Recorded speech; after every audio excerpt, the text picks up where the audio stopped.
আসসালামু প্রিয় দর্শকরা, আজকের এই ভিডিওতে আমি আপনাদের সামনে হাজির হলাম একজন ছাত্রের পরীক্ষার খাতা নিয়ে। তো আজকে আমরা দেখব সে কি লিখেছে। তো অবশ্যই এখানে কিছু শিক্ষণীয় বিষয় রয়েছে।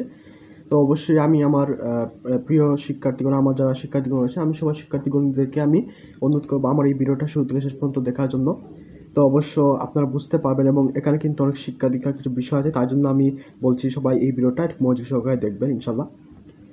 তো এখানে আমি ইয়ামিন আহমেদ, শ্রেণী নবম, রুল 29 একজনের আমি ছাত্রের একটি পরীক্ষা খাতা আমি দেখছি।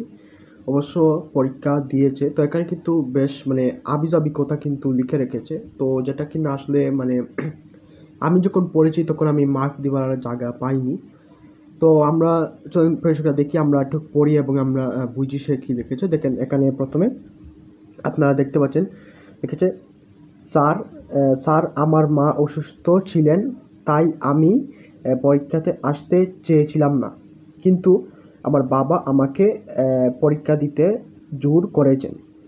হ্যাঁ, আমার মা খুব অসুস্থ, আজকে তিনাকে হাসপাতালে নিয়ে যাওয়ার কথা ছিল, দয়া করে আমাকে 33 মার্ক দিয়ে পাশ করিয়ে দেবেন। এবং ঠিকানা দিয়েছে বগুড়া, কি আবিজাবি দিয়েছে, এগুলো আসলে হয় নাই।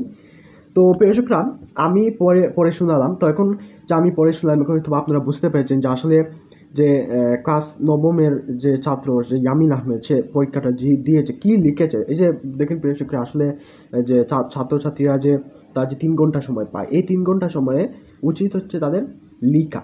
হ্যাঁ, তাদের প্রশ্ন উত্তর লিখা, এবং সেই উচিত সেই লেখার সময়টা কিন্তু তারা কিন্তু বিভিন্ন আলতু ফালতু কাজে তারা একটা সময়টা ব্যয় করে। কিন্তু প্রিয়শকরা দেখেন, আপনারা যেন কোনো দিনও যেন এরকম কাজ করেন না, সেটা আমি চাই। এবং প্রিয়সা দেখেন, এই যে আমি যে আপনাদেরকে পড়ে শোনালাম, দেখেন প্রিয়সা, এখন আপনি নিজেই বলেন যে এই ইয়ামিন আহমেদ এই ছাত্রকে তাকে মার্ক দেওয়া যায় কিনা। এরকম যে সে যে লিখলো, সেটা কোনো প্রশ্ন উত্তর লিখলো না, এবং সে যে আবিজাবি কথা লিখলো, তাকে কি কোনো মার্ক দেওয়া যায়? দেখেন প্রিয়সা, সে যে বললো যে 33 মার্ক দিয়ে তাকে পাশ করিয়ে দেবেন, আমি তাকে 33 মার্ক দিয়ে পাশ করিয়ে দেওয়ার সে অনুরোধ করলো। যদি প্রিয়সা দেখেন, আমি তো তাকে দিতামই যদি সে কোনো কিছু লিখতো, মার্ক দেওয়ার মতো কোনো কিছু লিখতো, এই যে যুক্তিসঙ্গত কথা, একটা প্রশ্নের উত্তরটা সে দিত, তবে হয়তো বা হ্যাঁ আমি, এবং সে যতটুকু পার্ক থাকে ততটুকু লিখে তাকে আমি বাকি যে তাকে যে প্রশ্ন সেগুলো লিখে আমি তাকে 33 মার্ক দিয়ে অথবা তার উপরে দিয়ে আমি তাকে পাস করে দিতাম। কিন্তু বিশেষ করে সেই যোগ্য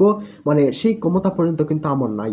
কেননা সে সে যে 33 মার্ক যে পাবে, এটা কিন্তু সে যোগ্য নয়। কারণ দেখেন, এরকম লেখা সেটা এখানে কোনো প্রশ্ন তো নেই, এখানে শুধু এই যে স্যার আমার মা অসুস্থ হয়েছে, আবিজাবি কথা লিখে রেখেছে, তাই জন্য তাকে মার্ক দেওয়ার কোনো জায়গা নেই, কোনো সুযোগ নেই। সুতরাং এই ছাত্র সে সম্পূর্ণ ফেল ছাত্র, ফেল করেছে। তো সুতরাং তাকে আমি সে ফেল করেছে। এবং প্রেক্ষকরা দেখেন, আমি আপনাদের সবাইকে আমি অনুরোধ করছি যে এরকম লেখা যেন কেউ যেন লেখেন না, এবং পরীক্ষাতে অবশ্যই আপনারা নিজের কাছ থেকে কোনো কিছু লেখার চেষ্টা করবেন, নিজের যুক্তিসঙ্গত এবং নিজের প্রাসঙ্গিক রেখে কোনো কিছু লেখার চেষ্টা করবেন ইনশাল্লাহ।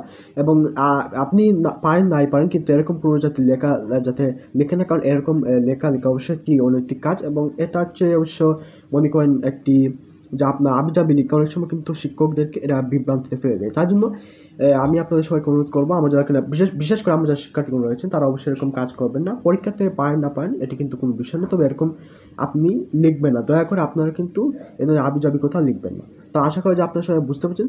তো আজকের মতো যাই, এবং পরবর্তী ভিডিওতে দেখা হচ্ছে। তো আজকের মতো যাই। আসসালামু আলাইকুম।